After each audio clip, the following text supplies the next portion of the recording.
Welcome to Bookshare Audio, a space where meaningful ideas are explored and shared to inspire new thinking and open pathways toward personal and professional growth.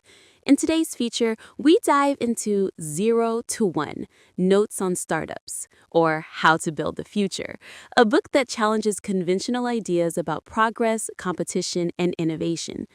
This reflection is not a summary, but an in-depth explanation of the central ideas that drive the philosophy of creating something truly new, from 0 to 1. It aims to explore what it means to build a future, rather than merely extend the present, and how powerful thinking, not imitation, shapes meaningful progress. The foundation of this work rests on the argument that real innovation is vertical, not horizontal. Horizontal progress is the act of replication, making more of what already exists, scaling quantity without changing quality. Vertical progress, however, represents a leap from nothing to something new. It is the act of creation, the process of producing a breakthrough that alters the course of how humanity lives, works, and thinks. This distinction is the soul of every technological revolution. When one builds a new form of energy, invents a digital currency, or creates a platform that transforms communication, that is going from 0 to 1. It requires courage, independent thinking, and a willingness to challenge what the rest of the world considers stable or unquestionable. The central idea is that every moment of creation happens only once. The world's next great inventor will not simply replicate what the last generation built. Copying others can produce growth, but not progress. When we imitate existing models, we expand horizontally, going from one to many, but we do not move vertically. The greatest leaps forward happen when someone asks a question others overlook and pursues an answer with boldness. In this sense, every true innovation begins with the contrarian truth, something few agree with, but which later transforms everything. Asking, "What important truth do few people agree with me on?" becomes a philosophical tool for discovering unique value. Progress is therefore not automatic. Human history teaches that technological advancement has been uneven and uncertain. For thousands of years, society stagnated in static systems, limited by scarcity and routine. Modern civilization's dramatic progress began only when humanity learned to generate new knowledge deliberately, to experiment, question, and create. But the danger of the modern age lies in the illusion that progress is inevitable. Many assume that the future will simply unfold as an extension of globalization, where developing nations become like developed ones, and innovation slows as everything converges. Yet without new technology, globalization only replicates what already exists. It cannot create new wealth or solve emerging problems. True progress must come from vertical leaps, from fresh inventions and daring ideas that rewrite the plan of the world. At the heart of the argument is the idea that technology and globalization are distinct forces. Globalization spreads existing success across the world, while technology creates entirely new kinds of success. A country that imitates the industries of another can grow for a while, but without innovation, it will eventually reach limits, environmental, social, or economic. Only technological breakthroughs allow growth without exhaustion because they create ways to do more with less. In this light, technology is not just a tool, it is the expression of human capability, the proof that progress is the result of conscious creation, not chance. The process of building such newness often begins not in large institutions, but in startups. Big organizations tend to avoid risk and prefer routine efficiency. True innovation, however, requires freedom from bureaucratic inertia. A startup is defined not by its size, but by its mission, a group of people united to build a different future. Startups thrive because they can think independently, make decisions rapidly, and operate with the clarity of vision that large corporations often lose. They begin with questions, not formulas, and this freedom to rethink everything is what allows them to move from 0 to 1. The startup environment is not about luck or imitation. It is about creating singular value. However, the book also warns of the dangers of herd thinking. When people believe that success depends on luck or following trends, they stop thinking critically. This was evident during the dot-com bubble of the late 1990s, when many entrepreneurs believed that profits didn't matter as long as they grew fast. The result was widespread collapse because businesses forgot the timeless principle that real value comes from solving real problems.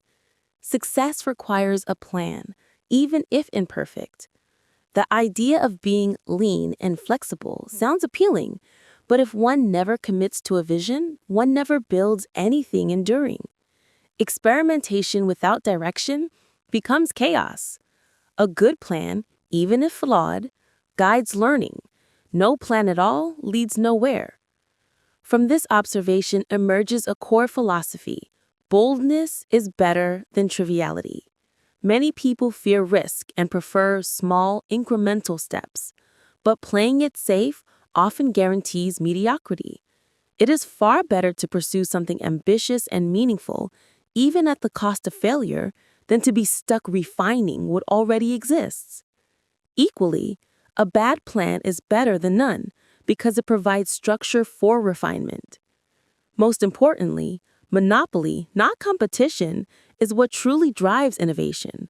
Competition reduces profits, forces imitation, and traps people in endless struggle.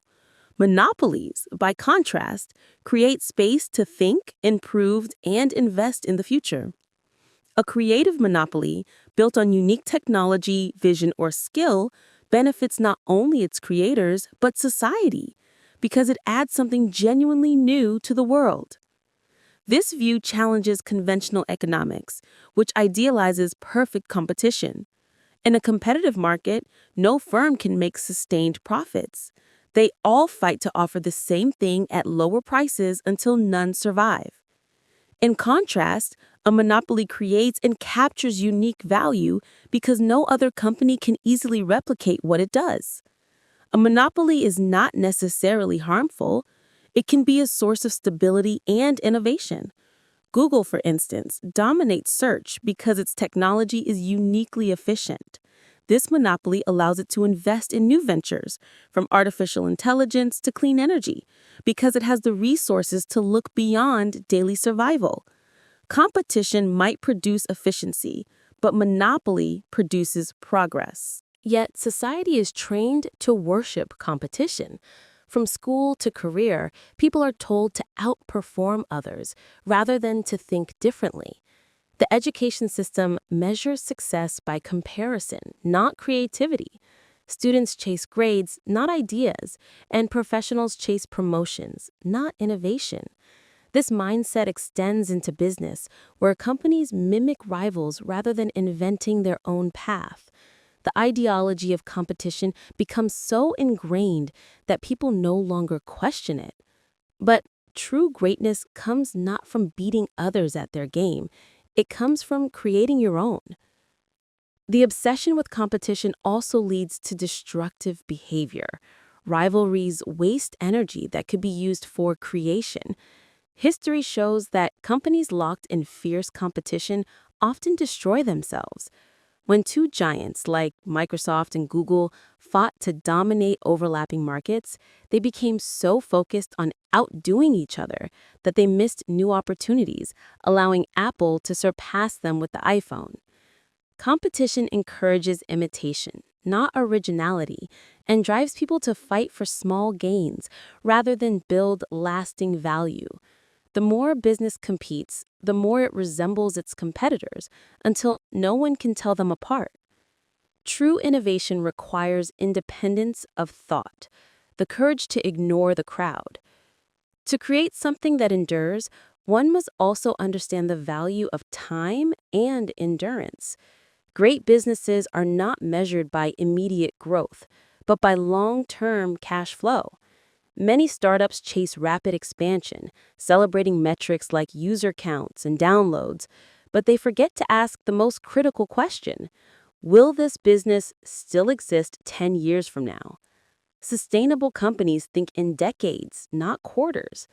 The value of a business lies in the future it can own, not just the numbers it produces today. The strongest firms generate steady, compounding profits because they build things that last. For a business to endure, it must possess certain qualities. The first is proprietary technology, something truly unique that cannot be easily copied. A great product must be 10 times better than any substitute. Anything less is incremental.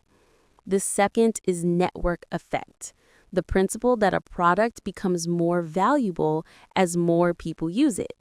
But this can only work if the first users find it valuable even before the network is large. The third is economies of scale. As a company grows, its cost per user decreases, allowing greater profitability.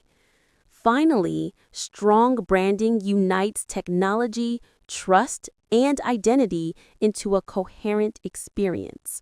A company like Apple exemplifies all four. It builds superior technology, operates massive economies of scale, nurtures powerful network effects through its ecosystem, and maintains a brand that commands loyalty and admiration. Building a monopoly is not about size, but about focus. Every great company begins by dominating a small niche. Starting small allows precision, specialization, and a deep understanding of one's users. Once mastery is achieved, expansion can follow gradually into adjacent markets. Amazon began with books because they were easy to store, ship, and categorize. After mastering this niche, it moved into other areas, slowly evolving into a global marketplace. This strategy, start small, monopolize, then scale, is the blueprint for building something enduring. Trying to conquer a massive market from the beginning invites failure. Domination begins with focus. In doing so, one must resist the temptation to disrupt. Many entrepreneurs today believe that success comes from breaking existing systems, but disruption as an ideology is reactive. It defines success in relation to others rather than through genuine creation. The real goal is not to destroy, but to build, not to attack incumbents, but to design something entirely new. Disruption focuses on the past, innovation builds the future. The ultimate goal of entrepreneurship is not competition, but creation. Every breakthrough that defines a generation, from the steam engine to the internet, was built by those who imagined possibilities others dismissed. These individuals or small teams refused to see themselves as products of fate or chance. They believed in design, not destiny. To think that success is a lottery is to give up control of one's creative power. But the world's most transformative innovators did not wait for luck. They built their own fortune through clarity of vision and bold execution. To succeed in building the future, one must also understand secrets, the hidden truths that others overlook. Secrets are the foundation of discovery. In a world obsessed with transparency, many believe that everything important has already been found. But in truth, most frontiers remain unexplored because people no longer search deeply. The best entrepreneurs look for these secrets, opportunities where others see none. They understand that the world still contains mysteries waiting to be solved, and that progress depends on uncovering them. Ultimately, the philosophy of going from 0 to 1 is a philosophy of hope and responsibility. It asserts that the future is not predetermined, but built by those who dare to think differently. The greatest danger of our age is stagnation, the belief that everything worth inventing has already been invented. But the alternative is singularity, a future shaped by continual creation where each new idea multiplies humanity's potential. Building the future demands conviction, vision, and the willingness to stand alone against conformity. To build from 0 to 1 is to see what others cannot yet imagine, and to act on it with faith in the unseen. It is to understand that progress is not a natural law, but a choice renewed every day by those who refuse to settle for repetition. The true builder of the future is not content to go from one to many. They choose the harder path, to create something entirely new, to leave behind a mark that changes what comes after. The power to do so lies not in imitation, luck, or scale, but in original thought, the courage to pursue one's own vision of a better world. Prepared by Bookshare Audio. Thank you.